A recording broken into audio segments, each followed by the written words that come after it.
আসসালামু আলাইকুম প্রিয় শিক্ষার্থী বন্ধুরা, তোমরা যে যেখান থেকে বসে আমাকে এই মুহূর্তে দেখতে এবং শুনতে পাচ্ছ সকলকে স্বাগত জানাচ্ছি। বন্ধুরা, আজকে আমরা গ্রামারের একটি খুবই গুরুত্বপূর্ণ বিষয় নিয়ে আলোচনা করব, সেটি হচ্ছে টেন্স। আসলে আমরা চাচ্ছি মূলত যে বেসিক গ্রামারটা তোমাদেরকে ধরিয়ে দেওয়ার জন্য। আর বেসিক গ্রামারটা ধরিয়ে দেওয়ার পরে আমরা মূল মানে অ্যাপ্লাইড গ্রামার যেটা সেটাতে যাব। তো আমরা এজন্যই একটা চেষ্টা করতেছি যে বেসিক গ্রামারটাতে যাতে কোনো সমস্যা না থাকে। এজন্য আমি কিন্তু তোমাদের আমার আগের ভিডিওগুলো দেখলে দেখবা যে আমি প্রথম থেকে শুরু করে গ্রামারের যে বিষয়গুলো খুবই গুরুত্বপূর্ণ এবং যেগুলো ছাড়া অ্যাপ্লাইড গ্রামার করা আমাদের সম্ভব নয় অথবা গ্রামার করা সম্ভব নয়, সেগুলো কিন্তু আমরা এই আলোচনা করে দেখাচ্ছি। অর্থাৎ তারই ধারাবাহিকতায় আমরা আজকে যে বিষয়টি নিয়ে আলোচনা করব সেটি হচ্ছে টেন্স। আমরা সবাই জানি টেন্স আসলে জিনিসটা কি। টেন্স মানে হচ্ছে কাল বা সময়। আমি আবার বলছি, টেন্স মানে হচ্ছে কাল বা সময়, যেটা বাংলা করলে। এখন টেন্স আমরা জানি টেন্স হচ্ছে তিন ধরনের হয়। প্রেজেন্ট টেন্স হয়, পাস্ট টেন্স হয়, ফিউচার টেন্স হয়। অর্থাৎ অতীতকাল, বর্তমানকাল, ভবিষ্যৎকাল, এগুলো আমরা সবাই জানি। আসলে যখন আমরা বুঝতে পারি না, ধরতে পারি না কখন যদি সেন্টেন্স আকারে থাকে, সেটা আমরা ধরতে এবং বুঝতে খুবই অসুবিধা হয়। তো বন্ধুরা, আমরা এই বিষয়টা মাথায় নিয়েই, মাথায় রেখেই আজকে যে বিষয়টা নিয়ে আলোচনা করছি সেটা হচ্ছে টেন্স। অর্থাৎ কোনটা কোন টেন্স আমরা সেন্টেন্সে দেখলে যেন চিনতে পারি এবং বলতে পারি যে এইটা এই টেন্সে আছে।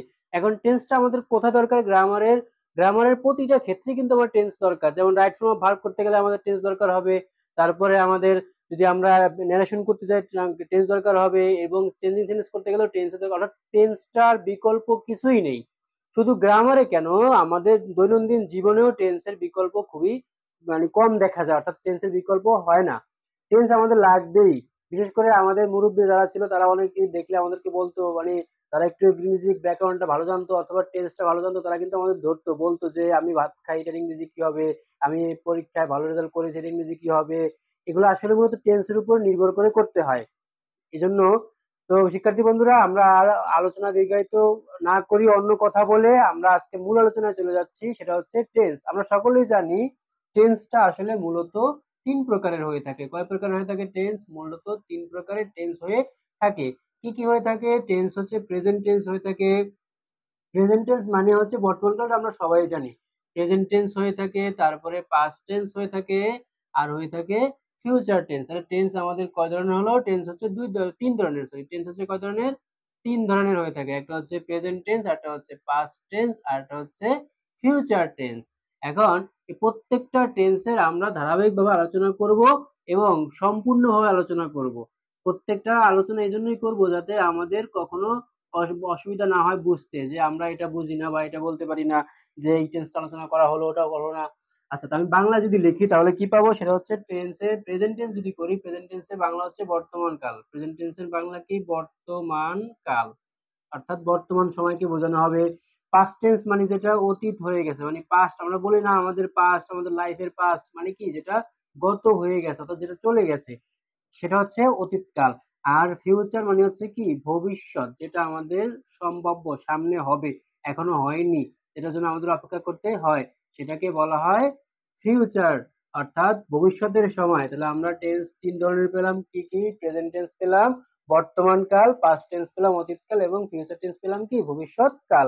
তো বন্ধুরা, আমরা প্রত্যেক প্রকার টেন্স কিন্তু আবার চার ধরনের হয়ে থাকে। প্রত্যেক প্রকার টেন্স আবার কয় ধরনের করে হয়ে থাকে? চার ধরনের করে হয়ে থাকে। তাহলে প্রত্যেক প্রকার টেন্স যদি চার ধরনের হয়, তাহলে তিন চারা কত হবে? মোট 12 প্রকারের টেন্স আমাদের শিখতে হবে। এখন টেন্সের আমরা শিখবোটা কি? টেন্সে যেটা শিখবো সেটা হচ্ছে একটা গঠন শিখবো এবং গঠনের সাথে সাথে উদাহরণ শিখবো। অর্থাৎ যাতে আমাদের দেখলে কোনো সেন্টেন্স যদি আমরা দেখি যে এইটা এই টেন্স, বলতে পারি যে কোনটা কোন টেন্স, সেটা আমাদের জিজ্ঞেস করলে আমরা যাতে পটপট করে বলে দিতে পারি। সেটার জন্য আমাদের কি করতে হবে? এই টেন্সগুলোর প্রত্যেকটার গঠন এবং উদাহরণ জানতে হবে। আসলে ওই যে বাংলায় চেনার উপায় একটা আছে, সেটা আমরা না বলি, সেটা না বললেও অসুবিধা তেমন একটা হবে না। মূল যে বিষয়টা সেটা হচ্ছে আমাদের উদাহরণ দেখে, অর্থাৎ সেন্টেন্স দেখে দেখে নির্ণয় করতে হবে বা শনাক্ত করতে হবে কোনটা কোন টেন্স। সেই আলোচনাটাই আমরা এখন করব। আচ্ছা, আমরা ধারাবাহিকভাবে আলোচনা করব সেগুলো। প্রথমেই আমরা পাবো হচ্ছে প্রেজেন্ট টেন্স নিয়ে যদি বলি, প্রেজেন্ট টেন্সের ভিতরে চারটা। প্রেজেন্ট টেন্সের ভিতরে কয়টা? চারটা। কি কি? Present indefinite tense, present indefinite tense, present indefinite tense. তারপরে আছে প্রেজেন্ট এরই প্রেজেন্ট হচ্ছে continuous tense, present continuous tense, present continuous tense. তাহলে প্রেজেন্ট ইনডিফিনিট টেন্স পেলাম, প্রেজেন্ট কন্টিনিউয়াস টেন্স পেলাম, এরপরে যেটা পাবো সেটা হচ্ছে present perfect tense, present perfect tense. এরপরে আরেকটা আছে present perfect continuous, present perfect continuous tense. তাহলে আমরা একই টেন্স কয় ধরনের পেলাম? প্রেজেন্ট টেন্সের মধ্যে কয়টা পেলাম? চারটা পেয়ে গেলাম। একটা হচ্ছে কি present indefinite tense, present continuous tense, present perfect tense, আবার পারফেক্ট কন্টিনিউয়াস টেন্স। একই রকম ভাবে আমরা পাস্টে যদি যাই, এগুলো শুধু প্রেজেন্টের জায়গায় পাস্ট হয়ে যাবে। তাহলে কি হবে? Past indefinite tense, past continuous tense, past perfect tense, past perfect continuous tense.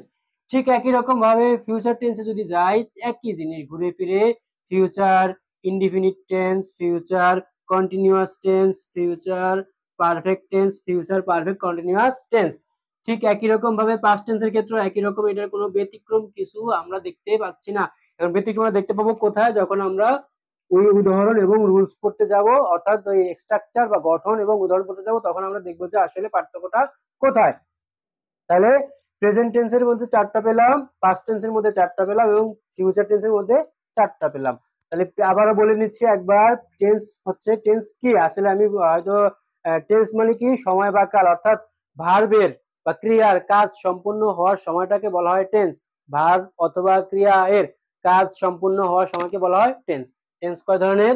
Tense মূলত তিন ধরনের: present tense, past tense, future tense, বর্তমান, অতীত, ভবিষ্যৎ। এখন প্রেজেন্টের ভিতরে আবার চার প্রকার, পাস্টের মধ্যে চার প্রকার এবং ফিউচারের মধ্যে চার প্রকার। প্রেজেন্টে চার প্রকার কি কি? Present indefinite tense, present continuous tense, present perfect tense এবং প্রেজেন্ট পারফেক্ট কন্টিনিউয়াস টেন্স। এখন এরপরে আমাদের যে আলোচনাটা হবে সেটা হচ্ছে প্রেজেন্ট ইনডিফিনিট টেন্স, প্রেজেন্ট এর গঠন এবং উদাহরণ কি, প্রেজেন্ট কন্টিনিউয়াস এর গঠন উদাহরণ কি, পারফেক্ট গঠন এবং উদাহরণ কি, এবং পারফেক্ট কন্টিনিউয়াস এর গঠন এবং উদাহরণগুলো কি কি। ঠিক একই রকম ভাবে পাস্ট এবং ফিউচার প্রত্যেকটারই গঠন এবং উদাহরণগুলো আমরা আলোচনা করব এবং আমাদের পরবর্তী ভিডিওতে সেটা আলোচনা করব। এই জন্য তোমাদেরকে অবশ্যই আমার যে চ্যানেল আছে সেটাকে সাবস্ক্রাইব করতে হবে, ব্রাইট ফিউচার একাডেমি ইউটিউব চ্যানেলকে সাবস্ক্রাইব করতে হবে, তোমাদের বন্ধুদের মধ্যে শেয়ার করতে হবে। আশা করি তোমাদের ভালো লাগবে, আমার এই ভিডিওগুলো দেখলে তোমরা কিছু শিখতে পারবে।